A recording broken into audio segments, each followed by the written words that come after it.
കോട്ടയം തീക്കോയിലെ ഉരുൾപൊട്ടലിൽ 2 മനുഷ്യജീവനുകളാണ് ഇന്നലെ നഷ്ടപ്പെട്ടു പോയത്. അതോടൊപ്പം തന്നെ വലിയൊരു നാശനഷ്ടം സംഭവിച്ചത് എനിക്ക് പിന്നിൽ കാണുന്ന ഈ അനിൽ ചേട്ടൻ്റെ പശുക്കളിലാണ്. പശുക്കൾ 13 എണ്ണമാണ് ഇന്നലെ വെള്ളം കയറിയപ്പോൾ ഇവിടെ ചത്തുപൊങ്ങിയത്.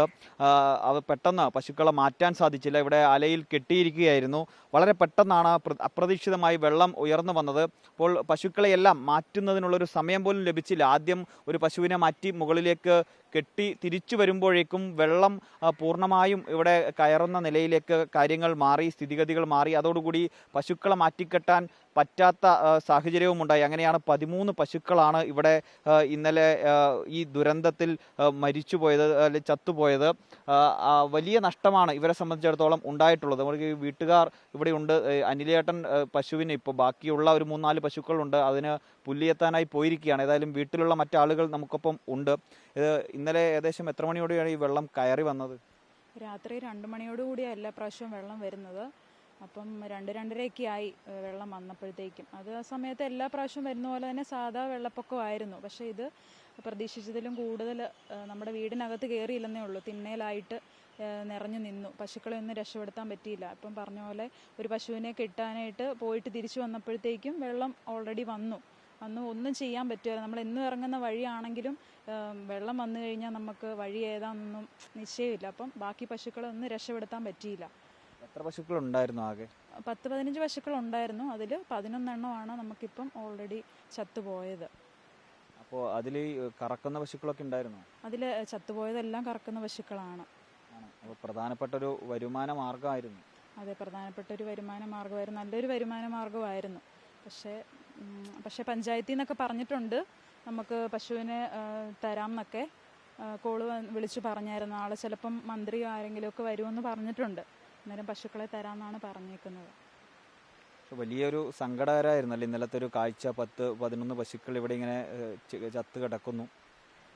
അതെ, വലിയൊരു നഷ്ടമാണ്. നമുക്ക് മാത്രമല്ല, ഈ ആറിൻ്റെ സൈഡിൽ താമസിക്കുന്ന ഒരുപാട് പേർക്ക് നഷ്ടങ്ങളുണ്ടായിട്ടുണ്ട്. ജീവൻ മാത്രം പോയിട്ടില്ലെന്നേ ഉള്ളൂ.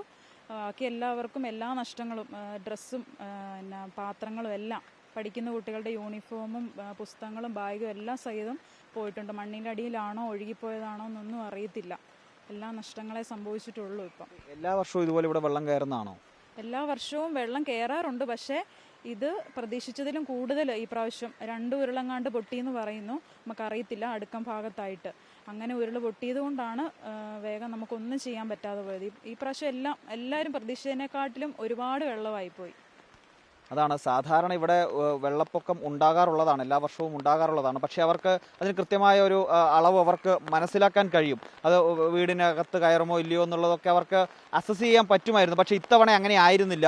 അതിൽ നിന്ന് വ്യത്യസ്തമായി വളരെ പെട്ടെന്ന് വെള്ളം എത്തി, വീടുകളിലേക്ക് വെള്ളം ഇരച്ചെത്തി, സാധനങ്ങളെല്ലാം നശിച്ചു പോകുന്ന സാഹചര്യമാണ് ഉണ്ടായതെന്നാണ് ഇവർ പറയുന്നത്. നമുക്ക് ഈ ദൃശ്യങ്ങളിലേക്ക് പോയാൽ കാണാം. ഇത് ഇത്ര അടുത്താണ് ഈ പുഴയുള്ളത്. ഈ പുഴയുടെ സൈഡിലായിട്ടാണ് ഈ ആലയുള്ളത്. അതിന് ഇരുവശങ്ങളിലുമായി, ഇരു കരകളിലുമായി വീടുകളുണ്ട്. ആ വീടുകളിലെല്ലാം ആളുകൾ താമസിക്കുന്നുമുണ്ട്. അവർക്കെല്ലാം വലിയ നഷ്ടമാണ് സംഭവിച്ചിരിക്കുന്നത്. ഇവരുടെ വീട്ടിലേക്ക് ഏതായാലും വെള്ളം കയറിയിട്ടില്ല. പക്ഷേ മറുകരയിൽ നമ്മൾ ഈ ദൃശ്യങ്ങളിൽ കാണുന്ന വീടുകളിലേക്കെല്ലാം വെള്ളം ഇരച്ചെത്തുകയും അവരുടെ അടുക്കളയിലുള്ള സാധനങ്ങൾ പോലും ഒലിച്ചുപോയി എന്നതാണ് പറയുന്നത്. അവരുടെ പാത്രങ്ങൾ, അങ്ങനെയുള്ള എല്ലാ സർവ്വസാധനങ്ങളും പുഴയിൽ ഒലിച്ചുപോയി എന്ന നിലയിൽ ഉള്ള ദാരുണമായൊരു സംഭവമാണ് ഇന്നലെ ഉണ്ടായത്. എല്ലാ വീടുകളിലും നമുക്ക് ഈ ദൃശ്യങ്ങളിൽ കാണാം. സമീപത്ത് ഒരുപാട് വീടുകൾ, ഇങ്ങനെ അടുത്തടുത്തായി വീടുകൾ ഈ പുഴയുടെ ഇരു കരകളിലുമായി ഉണ്ട്. അവർക്കെല്ലാവർക്കും വലിയ നഷ്ടമാണ് സംഭവിച്ചിട്ടുള്ളത്. വലിയ ദുരന്തം ഇന്നലെ ഉണ്ടായി. 11 പശുക്കളാണ് ഇവിടെ അനിലേട്ടൻ്റെ മാത്രം നഷ്ടപ്പെട്ടു പോയത്. ഈ ദൃശ്യങ്ങളിലേക്ക് കൂടുതലായി വന്നാൽ നമുക്ക് ഈ ഒരു പ്രദേശത്തിൻ്റെ ഒരു ദൃശ്യങ്ങളിലേക്ക് പോയാൽ നമുക്കതിൻ്റെ ഒരു ഭീകരത മനസ്സിലാവും. ഇങ്ങനെ ചളി അടിഞ്ഞു കൂടിയിരിക്കുകയാണ്. സമീപത്തേക്കെല്ലാം ഉള്ള ഇപ്പോൾ വീടുകളിലേക്കൊക്കെ പോകാൻ പോലും പറ്റാത്ത നില, ഇതിനപ്പുറത്തേക്ക് വീടുകളുണ്ട്, അങ്ങോട്ട് നമുക്ക് കടന്നു പോകാൻ പറ്റാത്ത നിലയിലൊക്കെ ചളി ഇങ്ങനെ അടിഞ്ഞു കൂടിയിട്ടുണ്ട്. അതോടൊപ്പം തന്നെ നമ്മൾ ഈ കാണുന്നത് ഈ മൺകൂന പോലെ ഇവിടെ ഇപ്പോൾ കാണുന്ന ഈ ദൃശ്യം, അത് ഇന്നലെ ഈ ചത്ത പശുക്കളെ JCB ഉപയോഗിച്ച് കുഴിച്ച് ഇട്ട സ്ഥലമാണ്. ഒരു വേദനാജനകമായ കാഴ്ചയാണ്. നമുക്ക് അറിയുന്നത് പോലെ ഒരു കുടുംബത്തിൻ്റെ പ്രധാനപ്പെട്ട ഒരു വരുമാന മാർഗമായിരുന്നു. അവർ അരുമകളെപ്പോലെ പോറ്റി വളർത്തിയ പശുക്കളാണ്. സാധാരണ ഒരു ബിസിനസ് ചെയ്യുന്നത് പോലെയല്ല. അവർ എല്ലാ ദിവസവും ഇതിനെ പരിചരിക്കുന്നു. അതിൻ്റെ കാര്യങ്ങളൊക്കെ നോക്കി വളർത്തിയെടുത്ത പശുക്കളാണ്.